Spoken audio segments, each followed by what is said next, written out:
నిత్య జీవితంలో మనం ఏ పని ప్రారంభించినా ఆ పనిలో ఆటంకాలు రాకుండా ఉండటానికి, కార్యసిద్ధిని పొందటానికి, అనుకున్న పనుల్లో అఖండ విజయప్రాప్తిని సిద్ధింపజేసుకోవటానికి ఎలాంటి విధి విధానాలు పాటించాలో నేటి శుభం లాభం అనే శీర్షికను పరిశీలిద్దాం. ఏ పని ప్రారంభించినా సరే ఆ పనిలో ఆటంకాలు లేకుండా ఉండటానికి, కార్యసిద్ధిని పొందటానికి ప్రతి ఒక్కరూ కూడా సర్వరక్షా కంకణాన్ని ధరించాలి. ఈ సర్వరక్షా కంకణం అనేది చాలా సులభంగా ఎవరైనా సరే ధరించవచ్చు. సర్వరక్షా కంకణం ఎలా ధరించాలంటే పౌర్ణమి రోజు 2 గరిక రెబ్బలు తీసుకోవాలి. దాంతోపాటుగా కుంకుమ కలిపినటువంటి అక్షింతలు కొన్ని తీసుకోవాలి. అలాగే ఒక రాగి నాణెం తీసుకోవాలి.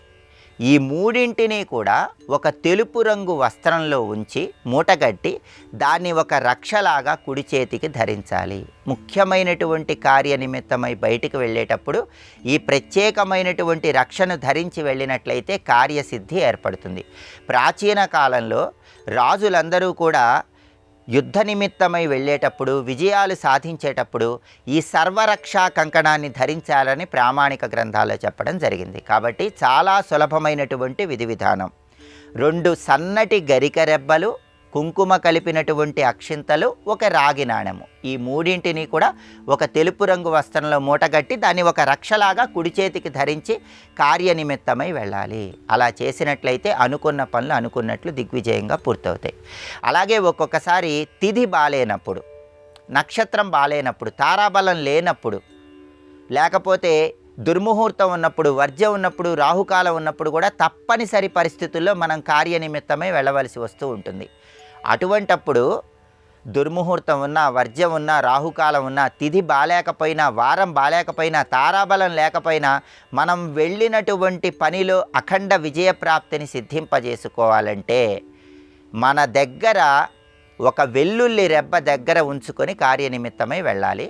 అలాగే గొడుగు దానమిచ్చి వెళ్ళినట్లయితే అన్ని రకాలైనటువంటి ఇబ్బందులు తొలగిపోతాయి.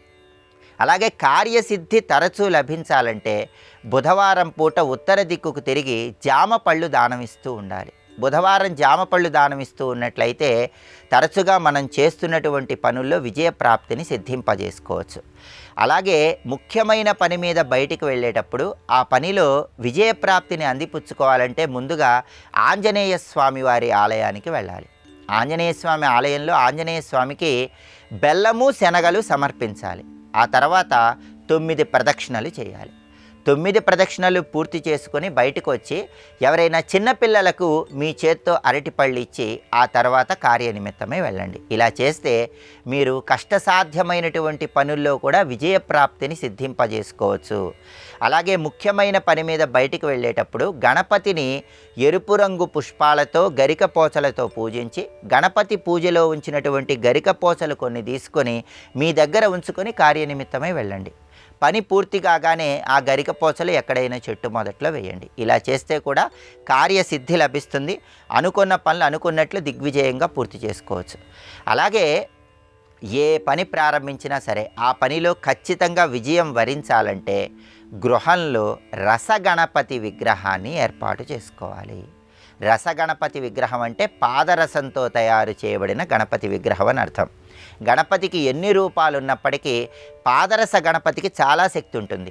ఏ గృహంలో అయితే పాదరస గణపతి విగ్రహం ఉంటుందో, ఏ గృహంలో అయితే పని మీద బయటికి వెళ్ళేటప్పుడు పాదరస గణపతి విగ్రహానికి ఎరుపు రంగు పుష్పాలతో పూజ చేసి వెళతారో ఆ గృహంలో సభ్యులందరికీ విజయం తప్పకుండా వరిస్తుందని ప్రామాణిక గ్రంథాల్లో చెప్పారు. కాబట్టి ఈ ప్రత్యేకమైన విధి విధానాలు పాటించండి. ఏ పని ప్రారంభించినా సరే ఆ పనిలో విజయాలను అందిపుచ్చుకోండి.